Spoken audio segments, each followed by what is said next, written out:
Hey guys, and welcome back to my channel. I am back with another Brighton's Banter. Some of these are going to be really random, where I talk about completely random things, kind of like my last one, and then some of them are going to be more cohesive, where I talk about three things that kind of all go together or fit a storyline, and today's banter is going to be a little more cohesive, because I feel like I have my shit together, which is ironic because I look like shit today.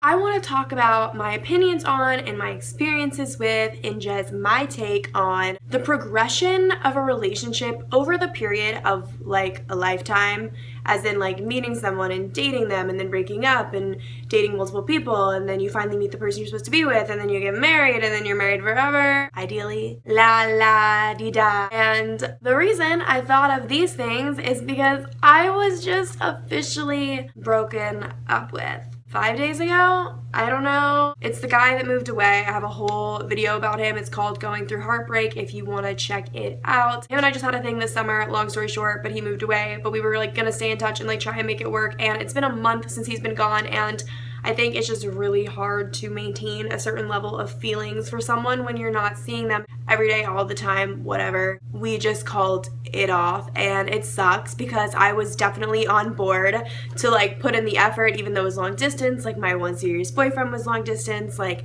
I was willing to do what I would have to do to make it work and to make him happy and to like keep everything great, but he wasn't willing to, which is why the first topic I want to talk about is dating and then getting broken up with. Like when you're with someone and it's great, but then it ends. I want to talk specifically about being broken up with for no reason. I mean, technically in my case there was a reason. It was because of distance. Like if he hadn't moved away, we would still very much so be together, I'm assuming. But in general, there's not a reason that it's over, you know? Like he didn't cheat on me. We didn't have fights all the time. I wasn't a crazy bitch to him. Everything kind of was just stagnant, if that makes sense. And that wasn't working for him, obviously, if he chose to end things. And I just think that's so fucking shitty. I honestly think that's the saddest kind of breakup, when the relationship ends for no reason. Literally nothing happened to make it end other than that it just kind of had to. It's just like, we were together and now we're not.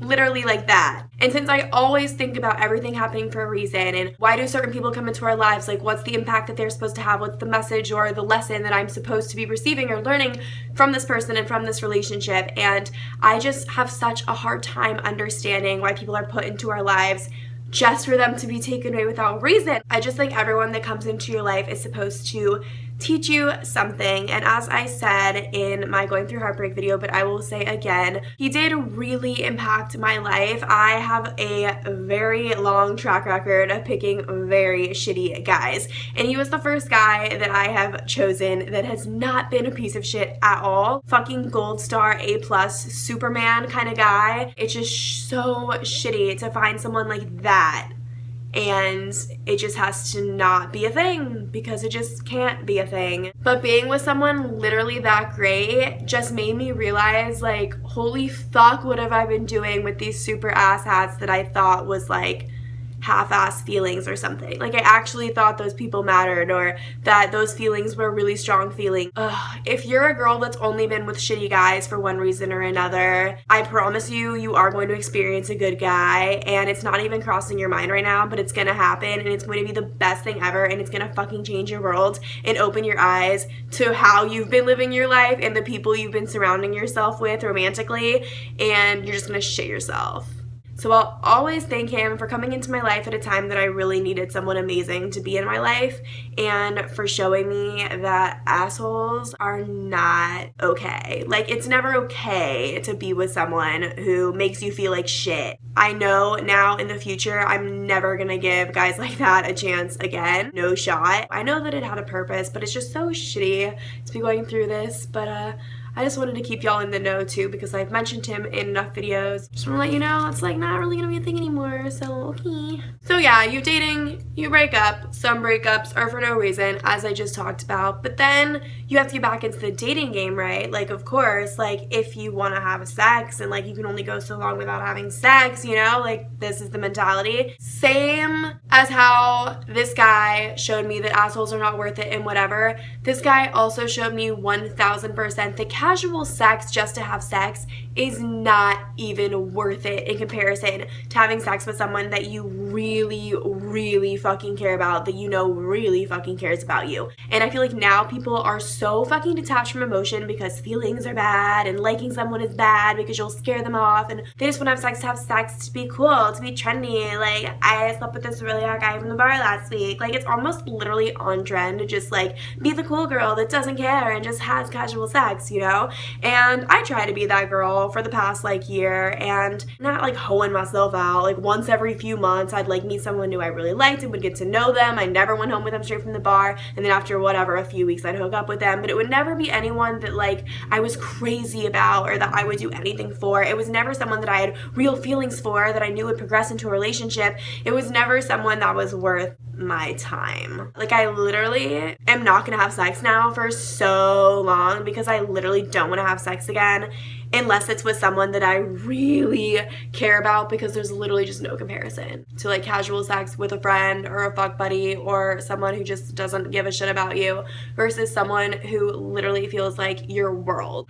Sex is a very emotional thing. Like, it is a biological thing and we need to do it to reproduce and what the fuck ever, but it is a very emotional, intimate thing. That's why people put so much emphasis on losing your virginity, which not even gonna get into that in this video, but that will be in an upcoming banter. It is so emotional. Like, when you have sex with the right person and someone that you're connected to or in love with, it is so emotional. Like, people cry during sex and stuff. Like, that's a thing and that's fine and that's normal, but that just goes to show that it is obviously a very emotional thing, and that feeling is just so much better than casual sex with some random guy that's probably not even following me back on Instagram. If you're someone who just likes to have casual sex because you genuinely like casual sex, then that's fucking awesome. But if you're just doing it to pass time because you're like in between relationships or whatever, as what I was doing, I can promise you, holy fuck, is not even worth it. And then the last part of the road of our fake little story is you finally meet someone that you actually date for a really long time, and then you get engaged and you get married and you spend eternity forever because that's what marriage is. How do you even know that you picked the right person for you though? Especially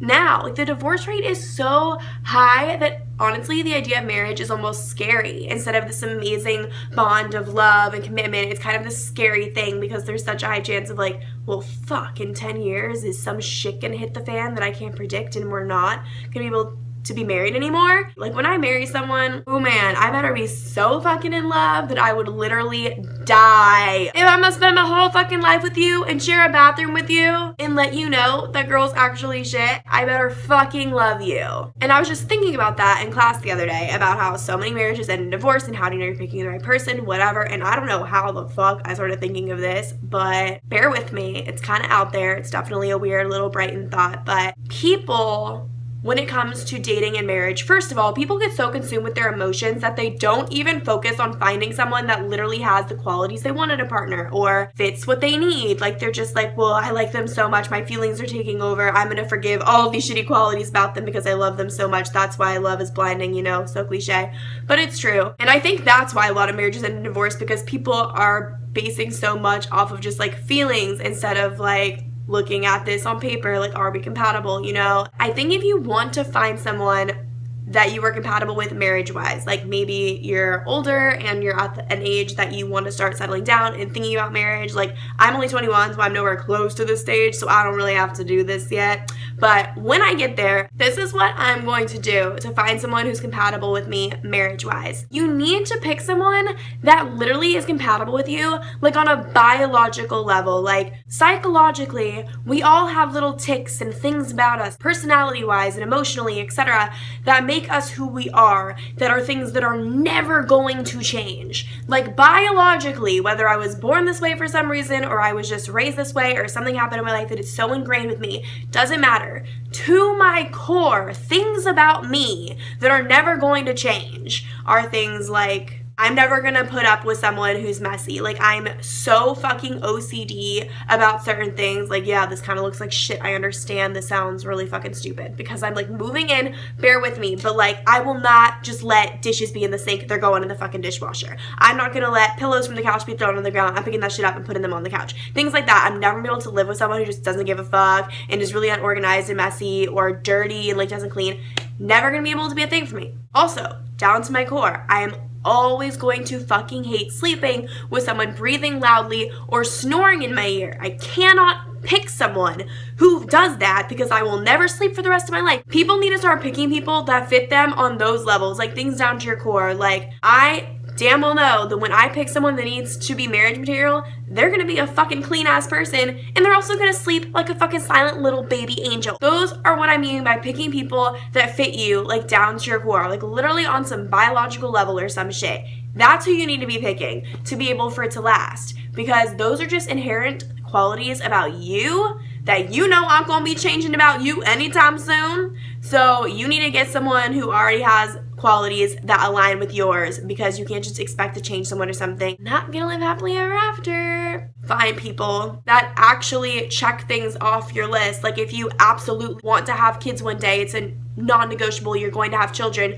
Don't fucking marry the guy that's never gonna have kids, but you think for sure in the next 5 years you can convince him once he meets your super cute nieces and nephews. Why are you even taking that risk? Like, people need to start picking people for them that actually fucking align with you and your needs, okay? Like, not just someone that you're just in love with, because love can only go so far.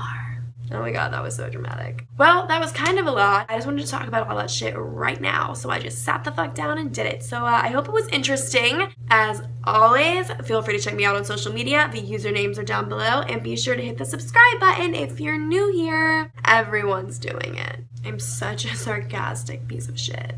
Anyway, thanks to everyone who supports me and takes the time to leave nice comments. They really make my day, and it really encourages me, and it means so much more than you know. And as someone who's been watching YouTube since like 6th grade, and I was always like, YouTubers don't mean it when they say thank you to us. They don't care. They've never met me. Like, no, they mean it, because as someone who is like the lowest level YouTuber you can possibly fucking be, I am already so grateful and appreciative for any nice comment, even if it's just like, hey, smiley face. I'm like, ah. Yes. I love all of you. Bye.